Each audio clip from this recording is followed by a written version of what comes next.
अब वो समय था जब यूनान और रोम की महान सभ्यताओं ने दुनिया पर राज किया। इस युग की कहानियां जैसे कि जूलियस सीजर और अलेक्जेंडर द ग्रेट आज भी समय की गहराइयों में गूंजती हैं।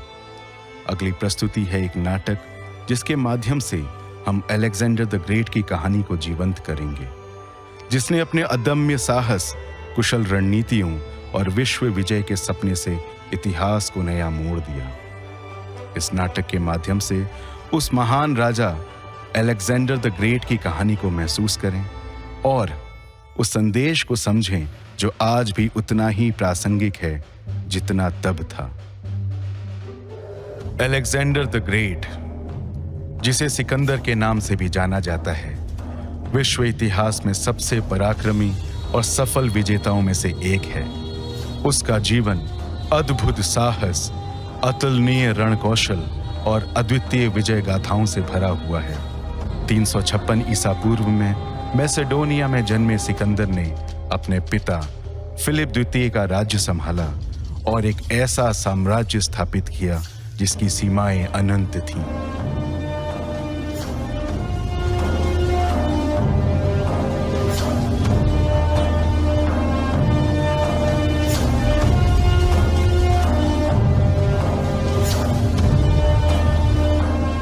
अलेक्जेंडर ने अपने साम्राज्य की शुरुआत यूरोप के छोटे राज्य से की थी, लेकिन उसकी आंखों में पूरे विश्व को जीतने का सपना था।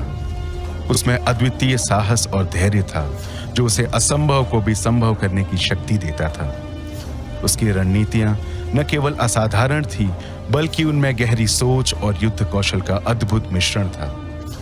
वो अपने सैनिकों के साथ युद्ध भूमि में उतरता और उन्हीं की तरह लड़ता, जिससे उसके सेना नायकों में उसकी निष्ठा और प्रेरणा का संचार होता।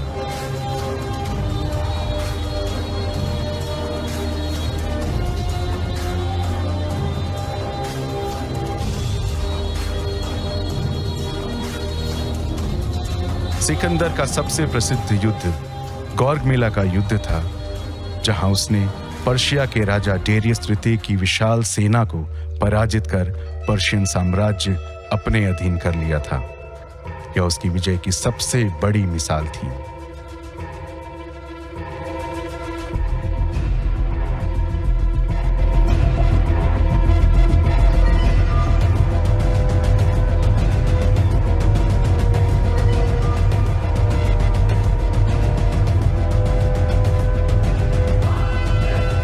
अपनी विजय यात्रा करते हुए सिकंदर भारत तक पहुंच गया।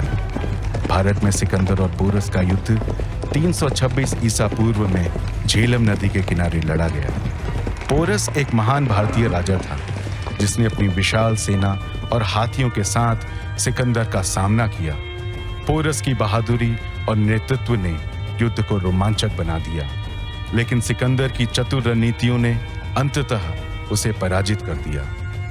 युद्ध के बाद जब पोरस को सिकंदर के सामने लाया गया, तो सिकंदर ने उसकी वीरता की सराहना की और सम्मानपूर्वक पूछा, तो बताइए राजा पोरस, आपके साथ किस तरह का व्यवहार किया जाए?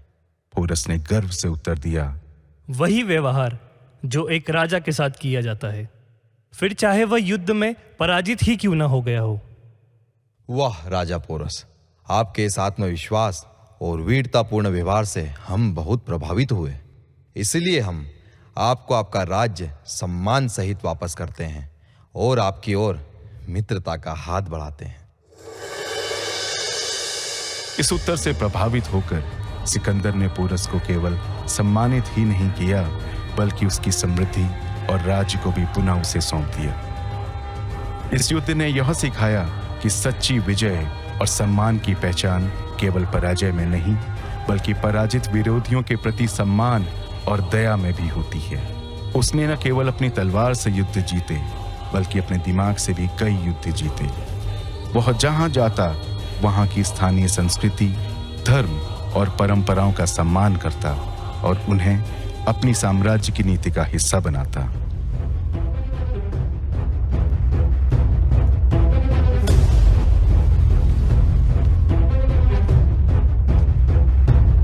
इस दुनिया को अलविदा कहते समय सिकंदर ने कहा, मेरी मृत्यु के बाद मेरी अंतिम यात्रा में मेरे हाथ खुले रखना। जब उससे पूछा गया कि हाथ क्यों खुले रखने हैं, तो उसने उत्तर दिया, ताकि लोग देख सकें कि जिसने पूरी दुनिया को जीत लिया वह इस दुनिया से खाली हाथ चला गया। मैं चाहता हूं कि यह सच्चाई दुनिया के सभी लोग समझें कि मृत्यु के बाद कोई भी संपत्ति, कोई भी शक्ति हमारे साथ नहीं जाती।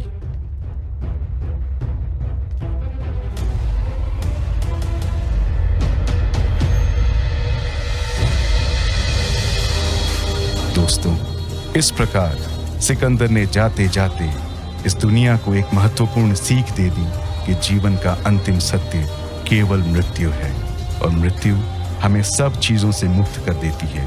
हम अपने साथ कुछ भी लेकर नहीं जाते।